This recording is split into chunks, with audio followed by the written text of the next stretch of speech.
Olá pessoal, aqui é Bárbara. Quero dar boas-vindas aos novos seguidores do Inglês em Família aqui no Instagram. E como tá chegando bastante gente nova, tá chegando também bastante pergunta, e eu resolvi gravar esse vídeo porque estão chegando muitas perguntas com relação ao inglês vivo. E eu queria falar um pouquinho mais para vocês concretamente, mostrar o material para que vocês entendam o que é o inglês vivo. E tenham uma ideia assim mais concreta. Vou mostrar alguns materiais para vocês, tudo isso. Bom, basicamente, para quem não me conhece, eu tenho experiência com o ensino de inglês para crianças, certo? Crianças pequenas, nessa faixa etária da educação infantil. E com base nessa minha experiência, eu comecei também a ensinar o meu filho em casa. Eu tenho um filho que vai fazer 4 anos agora, no dia 29 de março. E eu fui professora dele também na escola e agora a gente faz essa prática de ensino em casa. Então eu resolvi adaptar todo esse conhecimento que eu adquiri com a minha experiência para a realidade do lar e resolvi colocar isso a serviço, me colocar disponível assim para colocar esse material a serviço também de outras famílias que também têm interesse de ensinar inglês em casa para os filhos, porque vocês sabem que a neurociência moderna aponta para as grandes vantagens de ensinar inglês quando as crianças são ainda pequenas. Se você não sabe ainda do que eu tô falando, a gente tem uma live que eu já gravei sobre isso, tá no nosso canal do YouTube, lá no Inglês em Família, que eu falo mais abundantemente sobre isso, dou mais informações a respeito. Mas é muito caro, muitas vezes, a gente pagar um curso de inglês para crianças pequenas. Quando é criança, o pessoal mete a mão, né? Festa de criança é caro, roupa de criança é caro. Isso é um pedacinho de pano, mas é um absurdo. E o curso de inglês para criança também é muito caro. Então, para quem tem mais filhos, é difícil, porque você não vai encontrar um curso que seja, sei lá, menos de R$120 por mês. E se você tem 2 filhos, já são R$240. Isso se você conseguir achar um curso que seja barato, né? E no Inglês em Família, a gente tem planos aí mensais que começam a partir de 25. E um único plano serve para 3, 4, 5, 6, 7, 8, 9, 10 ou mais filhos que você tem, então sai super econômico. Você pode imprimir quantas vezes você quiser o material, enfim, então é bem vantajoso. Mas, enfim, dada essa breve introdução, aqui no nosso Instagram, enfim, com as lives do YouTube, vocês vão ter uma ideia mais clara do nosso método, se vocês quiserem aprofundar mais depois. Eu não quero gastar muito tempo aqui com isso, porque eu tô gravando esse vídeo mais para falar sobre o material em si, mas para que vocês compreendam a ideia do inglês vivo. Toda a nossa filosofia aqui no Inglês em Família é justamente que o ensino, né, ou a aquisição da língua inglesa se dê da forma mais natural e mais divertida possível, assemelhando-se à forma que a gente adquire a nossa língua materna. E para isso, a gente tem uma série de atividades em que a gente vai falar em inglês com as crianças. Não é uma aula de inglês, mas é uma aula em inglês. A gente vai brincar em inglês com os nossos filhos. Se você for pensar, tanta gente aí que fez anos e anos de cursinho e esqueceu tudo, não lembra mais de nada. E em contrapartida, a gente tem pessoas que aprenderam inglês assistindo série, ouvindo música, jogando videogame na internet, enfim. E por que, né, que isso acontece? Porque aquilo fez sentido. O ensino do inglês estava associado ali na vida daquelas pessoas a algo que realmente era prazeroso, algo que realmente fazia parte da vida delas. Então não é simplesmente como um cursinho que a gente memoriza ali uma série de verbos, joga na prova, joga no teste, encerra o capítulo e daqui a pouco já esqueceu o que tinha aprendido antes, ou passa 5, 10 anos e você já não se lembra, né? Então, justamente para oferecer esse ensino de inglês de uma forma divertida, algo que faça sentido, que seja interessante, que cative a atenção dos nossos filhos, é que a gente tem uma série de recursos do inglês vivo. E é isso que eu vou mostrar hoje pra vocês. Estou falando rápido porque no GTV só tem 10 minutos. Eu já tô quase chegando aos 5 minutos. Mas vamos lá.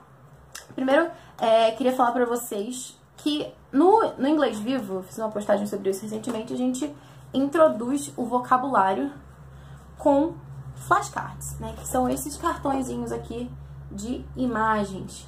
A gente preza para que as ilustrações sejam bonitas, sejam realistas, nada daqueles bonecos cabeçudos, assim, desproporcionais, que não tem nada a ver com a realidade, que subestimam a capacidade intelectual dos nossos filhos. Ilustrações bonitas. E a gente sempre introduz os flashcards 5 a cada quinzena, ou seja, são 10 novas palavras por mês em que a gente foca. Claro que a gente vai falar de outras palavras, mas esse é o foco. E você recebe esse arquivo, então você pode imprimir do tamanho que você quiser. Você pode imprimir A4, você pode imprimir pequenininho como esse aqui, ou A5 como esse, enfim. E você pode, se você tem mais filhos, às vezes um A4 é melhor, porque você mostra e todo mundo já vê. Ou se você tem um filho só, um pequenininho como esse, é mais econômico, ou como esse aqui.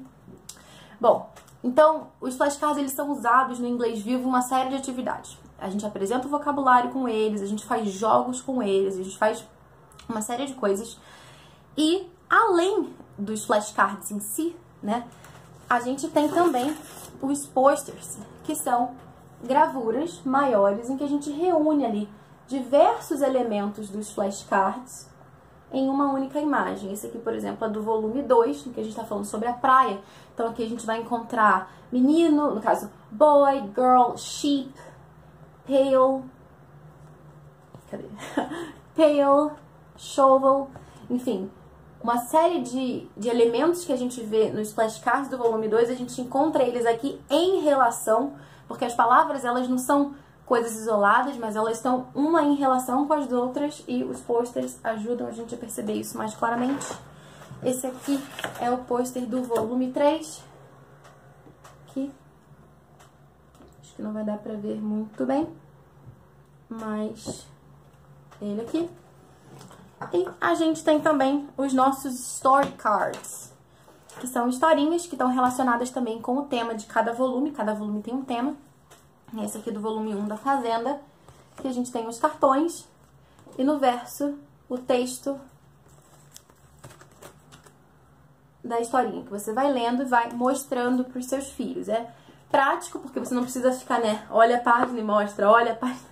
Ler livro para criança, mais de uma criança às vezes é complicado nesse sentido. Então aqui você tem o texto na parte de trás e a gravura na parte da frente. E isso é muito bom também, porque as crianças, elas não devem ser expostas às palavras escritas na língua inglesa antes de dominarem a pronúncia dessas palavras, porque senão os sons da língua portuguesa vão atrapalhar. Ela vai ler aquela palavra, ela vai ler aquilo com os sons que ela conhece em português. E aí a gente vai tendo ali aquele famoso e temido sotaque que a gente não quer. A gente quer que seja o mais próximo possível da língua nativa, né?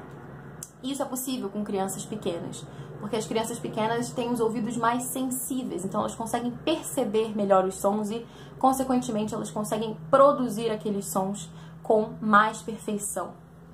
E, antes que a gente termine o nosso tempo, vou mostrar para vocês também aqui as nossas worksheets, que são as nossas folhinhas de atividades. Bom, o foco do Inglês Vivo não são as folhinhas, tá, pessoal? Porque, como eu falei pra vocês, a ideia é que seja uma aprendizagem viva, natural, e principalmente com crianças pequenas, ficar fazendo as crianças ficarem sentadas fazendo lição não faz sentido. Não é algo que esteja próprio dessa faixa etária. Mas as folhinhas são interessantes porque elas servem como registro do aprendizado. Então, a gente tem algumas folhinhas que são voltadas para crianças menorzinhas e outras que são para crianças maiores. O Inglês Vivo ele é para crianças de 2 a 6 anos, podendo ser adaptado para outras faixas etárias, mas dentro dessa faixa de 2 a 6, a gente tem crianças que são bem diferentes, né, de desenvolvimento motor, enfim. Então, a gente coloca algumas dessas folhas de atividades com algumas diferenças. Então, por exemplo, essa daqui é simplesmente Let's color the owl. Ou seja, a gente vai identificar aqui a coruja e colorir. Já nessa daqui, a gente tem duas gravuras e a gente tem que escolher uma delas, né? Então, é Let's color the owl and circle the squirrel. Certo? Temos aqui mais algumas de colorir, e essas são mais fáceis de adaptar para outras faixas etárias. Mostrando aqui para vocês um pouquinho do material.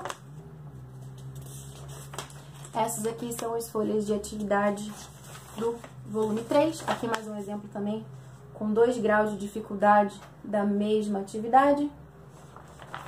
Certo? E esse daqui, vou mostrar para vocês também bem rapidinho, é um exemplo de lesson plan.